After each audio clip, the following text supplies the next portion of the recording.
Hello and welcome, future nurses. We are regularly uploading 2 or 3 practice tests of different topics daily. In today's session, we will explore the nursing care of clients with disorders of the pituitary gland, often called the master gland, because of its powerful influence on growth, metabolism, and reproduction. Disorders such as acromegaly, gigantism, diabetes insipidus, and syndrome of inappropriate antidiuretic hormone secretion can create complex challenges that affect nearly every body system. As nurses, it is essential that we understand the underlying pathophysiology, recognize early warning signs, and implement priority interventions that safeguard our clients' health. In this lecture, we will break down key conditions, highlight high-yield NCLEX points, and build your confidence in caring for clients with pituitary disorders, both in acute and long-term settings. Get ready to strengthen your critical thinking and sharpen your clinical skills as we dive into this important topic. Before we jump into the next NCLEX topic, I want to give you something that could completely change your preparation. If you're aiming to pass on your very next attempt, the Ultimate NCLEX Crash Course is your shortcut, already trusted by more than 100,000 nursing students who cleared their exams successfully. What makes it different? It's an all-in-one package designed to cover every part of your NCLEX prep, interactive live classes, and easy-to-watch recorded lectures.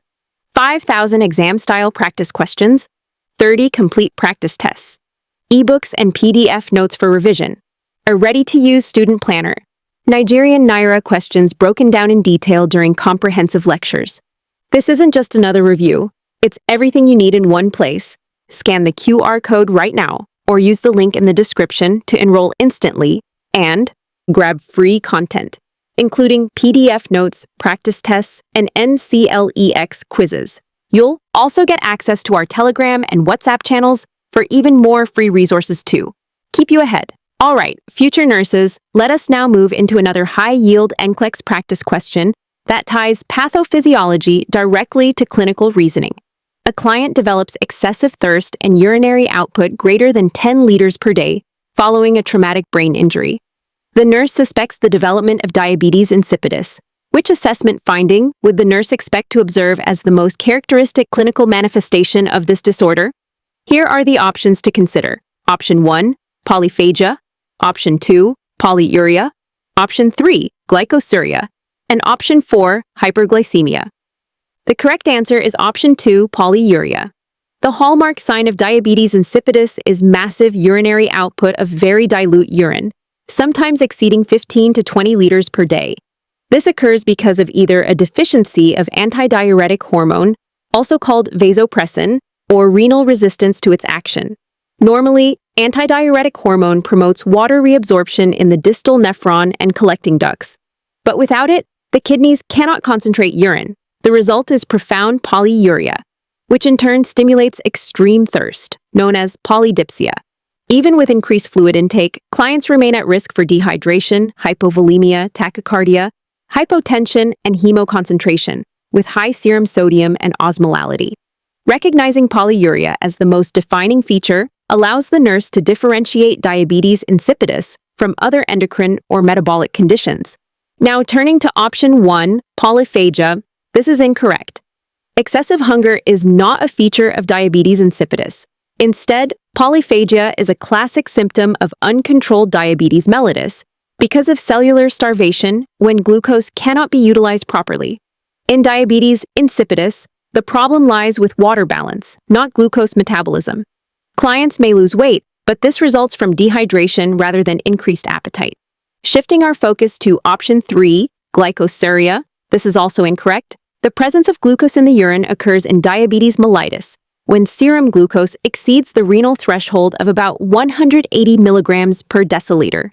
In contrast, the urine of a client with diabetes insipidus is dilute with a very low specific gravity, often less than 1.005, and contains no glucose or ketones.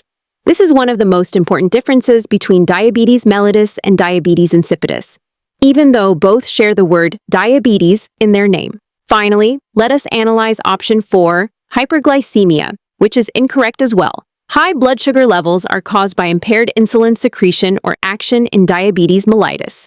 In diabetes insipidus, blood glucose typically remains normal unless the client has another coexisting disorder. Instead, the main laboratory abnormalities in diabetes insipidus are elevated sodium levels and high serum osmolality due to the loss of free water. To tie this together, diabetes insipidus can be classified as central, when damage to the hypothalamus or pituitary impairs antidiuretic hormone release, nephrogenic when the kidneys do not respond to antidiuretic hormone, or gestational, when placental enzymes break down the hormone. Regardless of the cause, polyuria is the most consistent and characteristic clinical finding. If left untreated, clients may progress to severe dehydration, hypovolemic shock, seizures, or even coma. Here is your Stankos Pearl. Think DI equals dilute urine. Clients with diabetes insipidus may void more than 20 liters of pale, watery urine each day. Remember, no glucose and no ketones are present, and blood sugar remains normal. The key to diagnosis and safe management is to monitor urine, specific gravity, serum sodium, and serum osmolality closely while maintaining fluid balance and providing prompt treatment. Let us now move into another key NCLEX style scenario to sharpen your reasoning. A client with suspected endocrine dysfunction is undergoing diagnostic evaluation, and the nurse is tasked with collecting a urine specimen for routine urinalysis. The question here is, which urine appearance would most strongly indicate diabetes insipidus? Here are the options for consideration. Option 1 is tea-colored, option 2 is pale yellow, option 3 is colorless, and option 4 is light pink. The correct answer is option 3, colorless. This is because colorless urine is the hallmark finding in diabetes insipidus. The disorder can occur due to a deficiency of antidiuretic hormone in central diabetes insipidus, or renal resistance to antidiuretic hormone in nephrogenic diabetes insipidus. Normally, antidiuretic hormone promotes water reabsorption in the distal tubules and collecting ducts of the nephron, thereby concentrating the urine. When antidiuretic hormone is absent or ineffective, the kidneys are unable to concentrate urine, leading to extreme water loss, sometimes more than 10 to 20 liters per day. This results in urine that appears very dilute and nearly colorless, with a specific gravity as low as 1.001 to 1.002 compared to the normal range of 1.010 to 1.025. Even though patients may drink large amounts of water, they still remain at risk for dehydration, hypovolemia, hypernatremia, and hemoconcentration, making colorless urine the most diagnostic finding on routine urinalysis for this condition. Shifting attention to option 1, tea-colored urine is not a sign of diabetes insipidus, but is instead linked with glomerulonephritis or rhabdomyolysis. In glomerulonephritis, red blood cells leak into the urine due to glomerular inflammation, whereas in rhabdomyolysis, myoglobin from muscle breakdown discolors the urine. Both are renal in origin, not endocrine in nature. Looking at option 2, pale yellow urine is actually the normal appearance of urine when hydration is adequate. Its color comes from urochrome, a pigment formed from hemoglobin breakdown. Although normal urine can range from light yellow to amber depending on hydration status, this is not the extreme dilution that characterizes diabetes insipidus. Finally, considering option 4, light pink urine reflects hematuria, or the presence of blood in the urine. This finding may result from urinary tract infections, kidney stones, trauma, tumors, or glomerular disease. Hematuria is not associated with diabetes insipidus, which is an endocrine disorder, not a structural or infectious urinary condition. Here is your clinical pearl to take away. The specific gravity of urine is the most sensitive bedside measure of urine concentration. In diabetes insipidus, it remains consistently low at or below 1.005.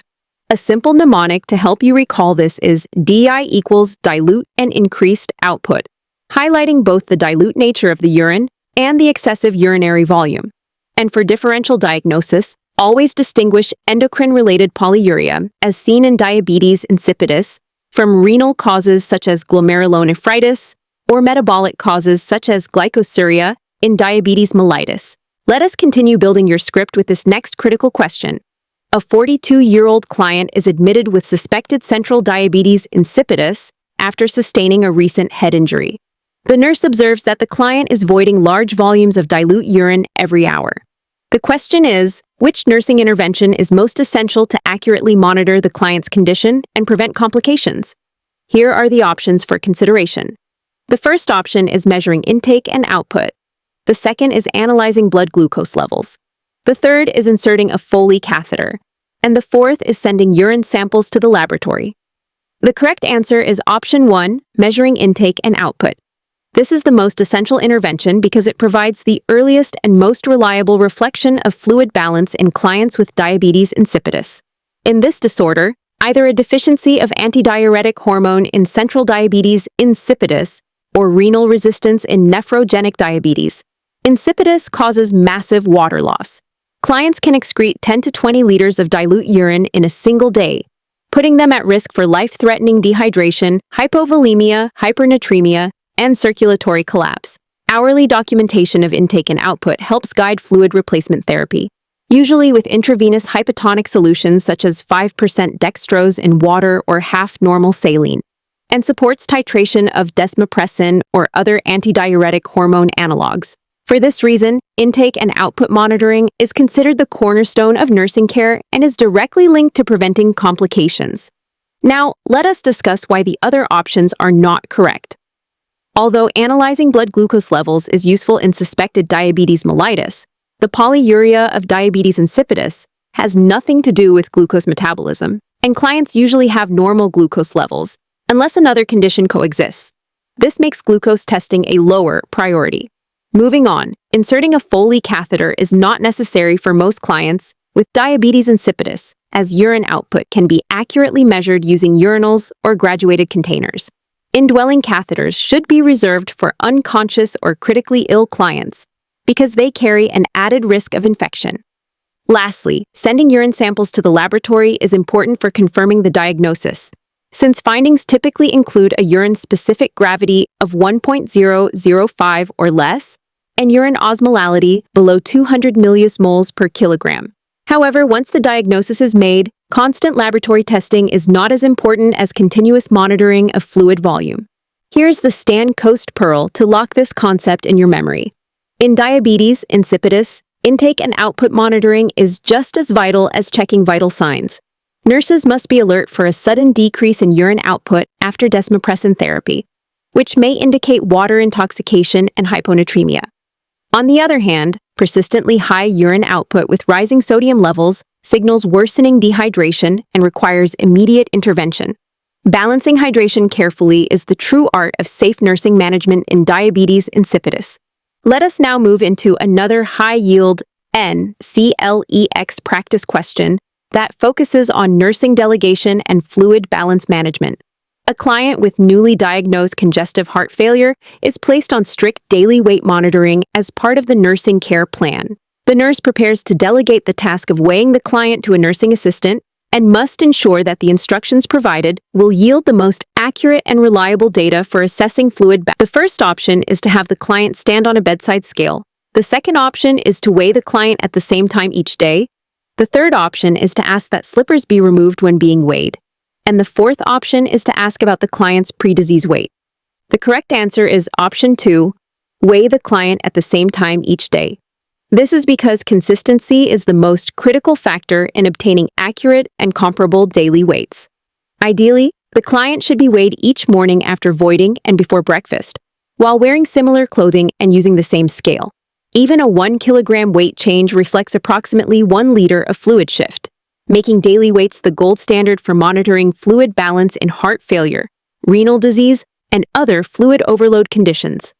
Detecting these small but significant trends allows nurses to identify early signs of decompensation, intervene promptly, and prevent complications. The NCLEX emphasizes the importance of accuracy and trending over isolated numbers, ensuring that nurses can recognize patterns of worsening or improving fluid status before physical exam findings or lab results reveal significant abnormalities. Now, let us consider why the other options are incorrect. Looking at option 1, having the client stand on a bedside scale is not the most essential factor, because while the type of scale is important, it is far less critical than maintaining consistency in timing.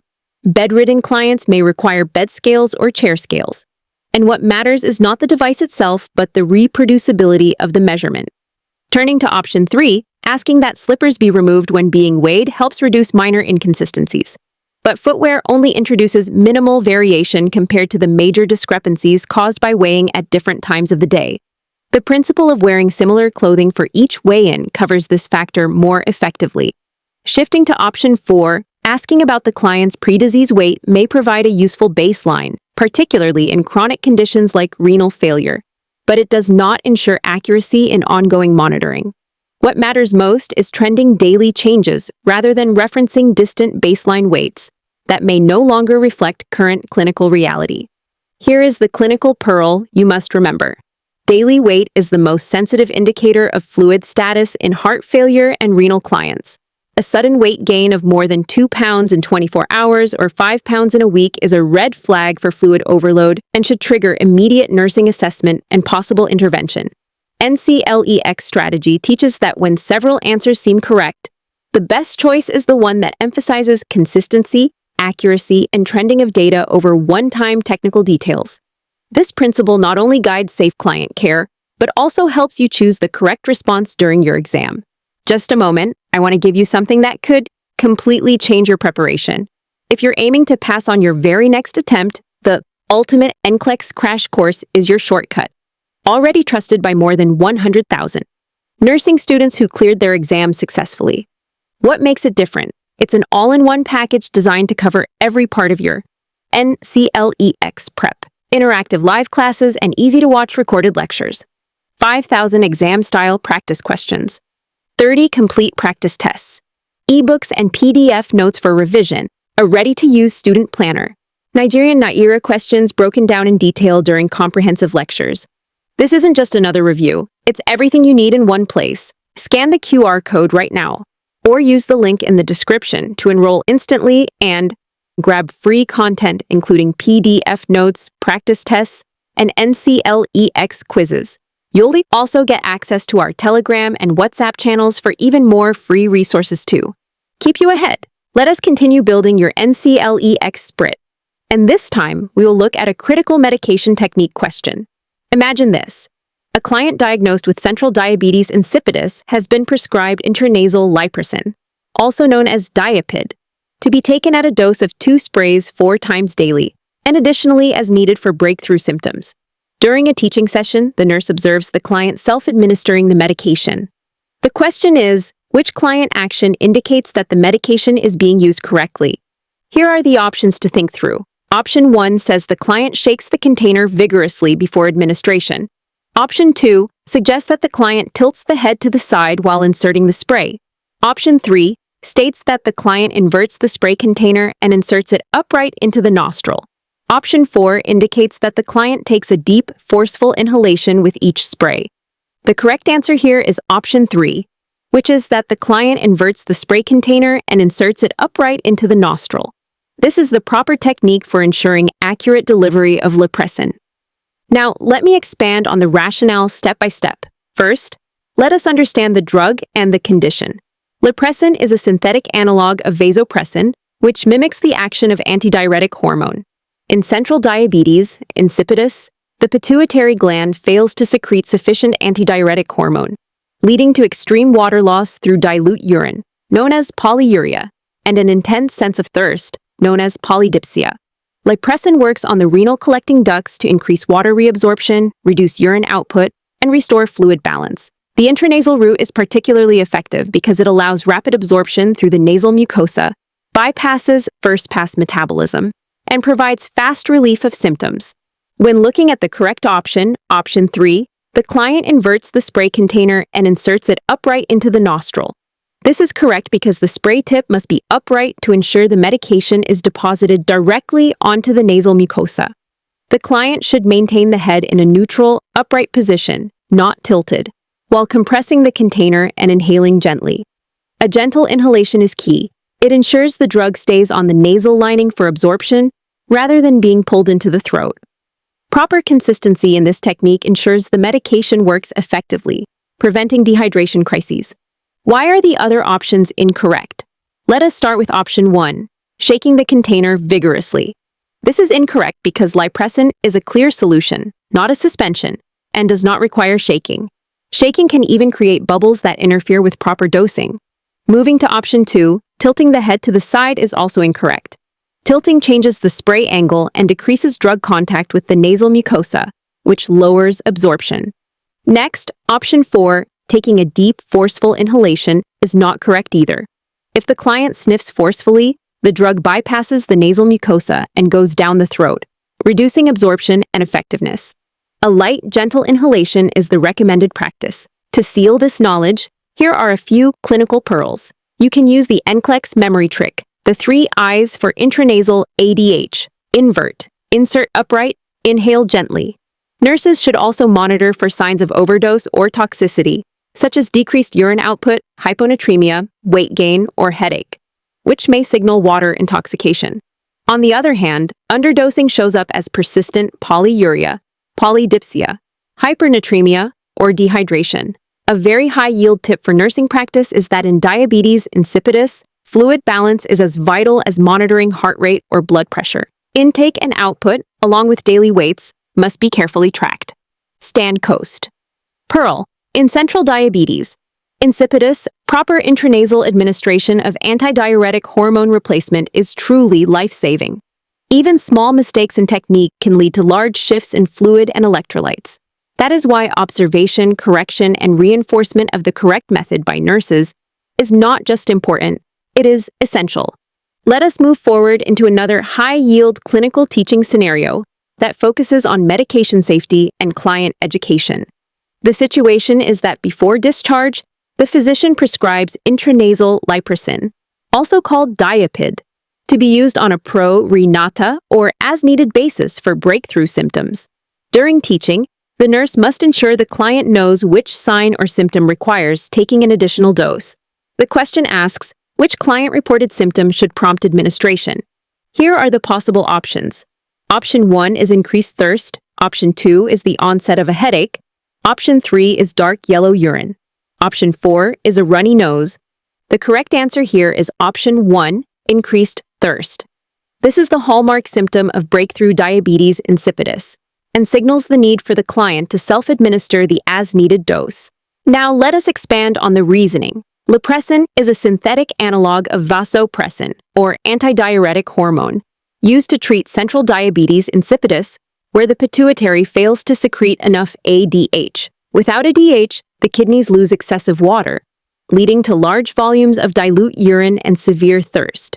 Intranasal administration allows for rapid absorption and bypasses liver metabolism, giving fast relief.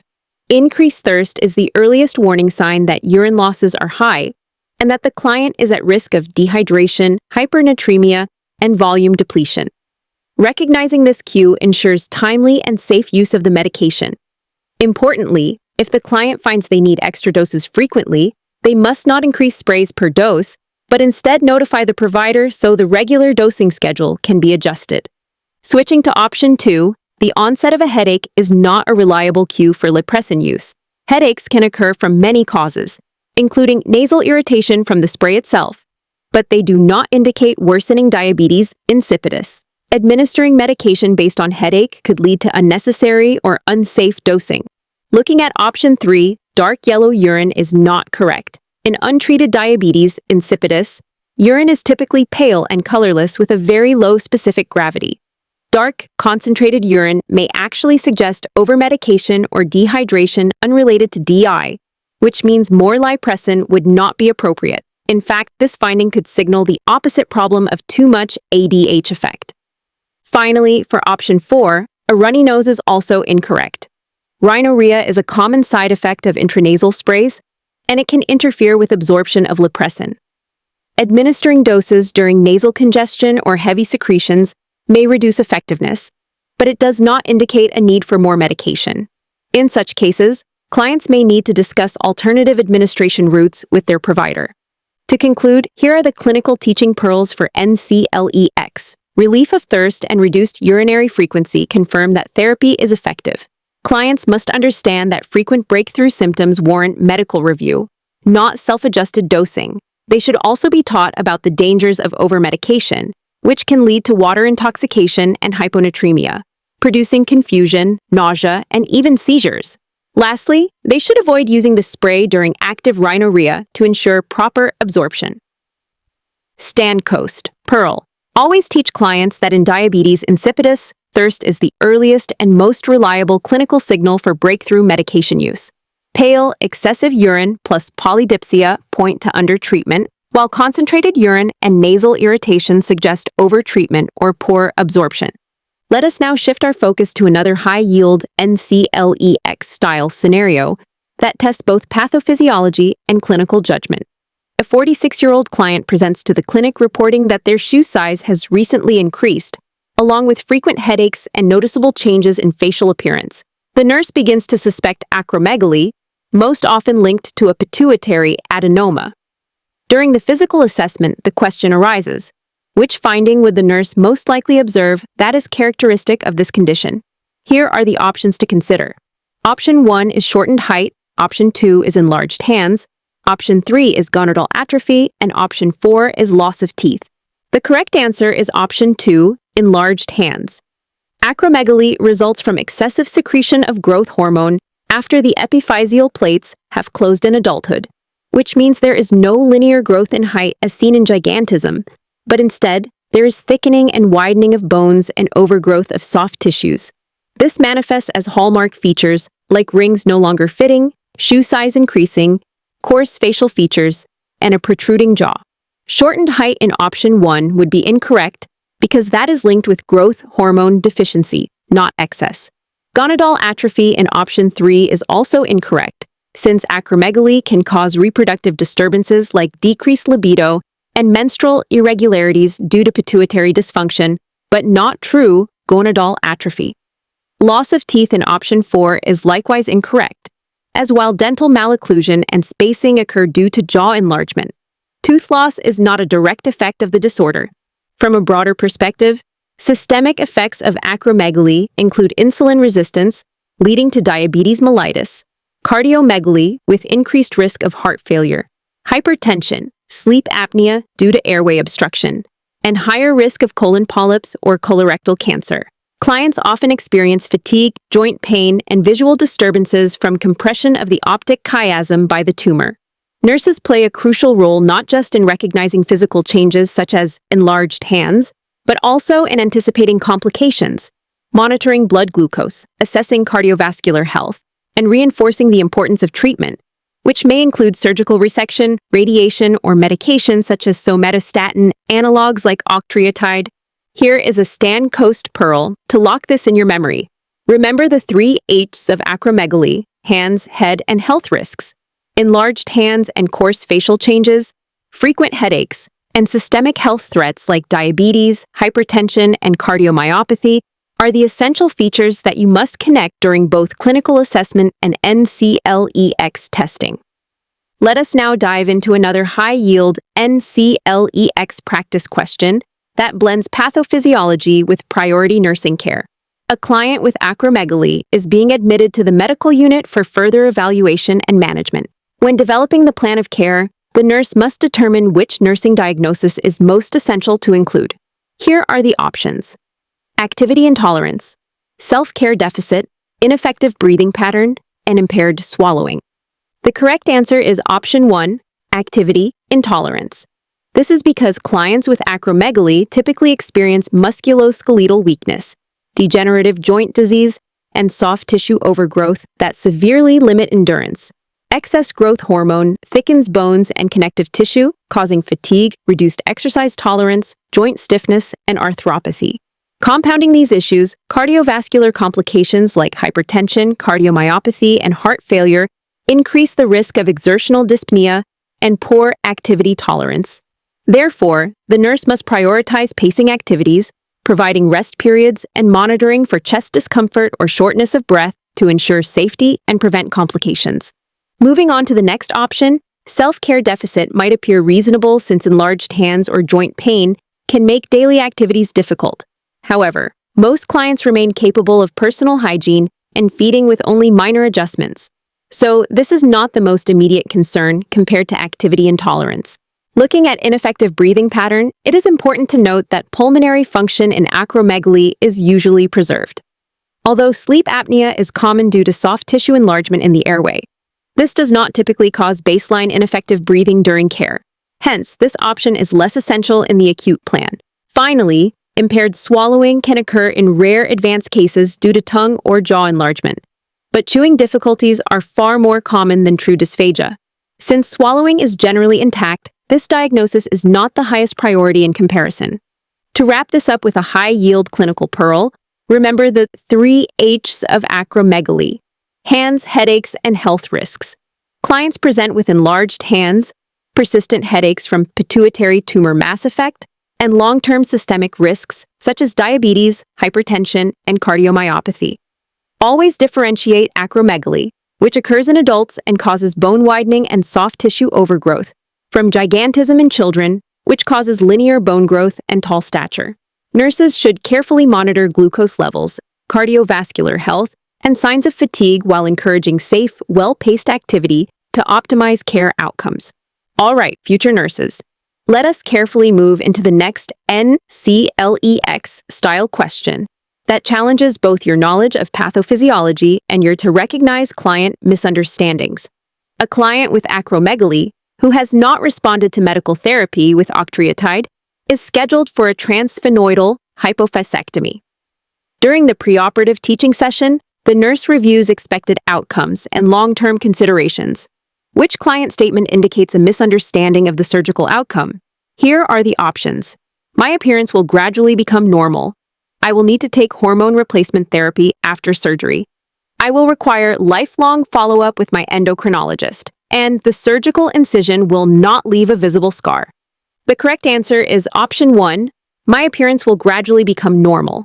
This statement demonstrates a misunderstanding because in acromegaly, the excessive growth hormone from a pituitary adenoma causes irreversible changes in bones and soft tissues. Features like enlarged hands and feet, protruding jaw, and coarse facial features do not return to normal even after surgery.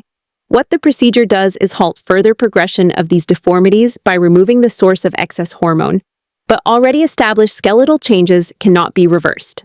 Soft tissue swelling may improve, but the client will not regain a pre-disease appearance, making this statement incorrect. Now, looking at the next statement, I will need to take hormone replacement therapy after surgery. This is absolutely correct.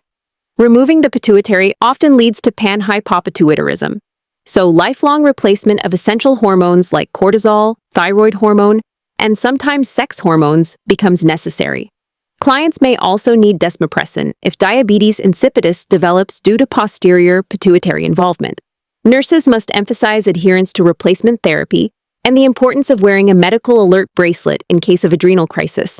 Shifting to the third statement, I will require lifelong follow-up with my endocrinologist. This is another accurate understanding.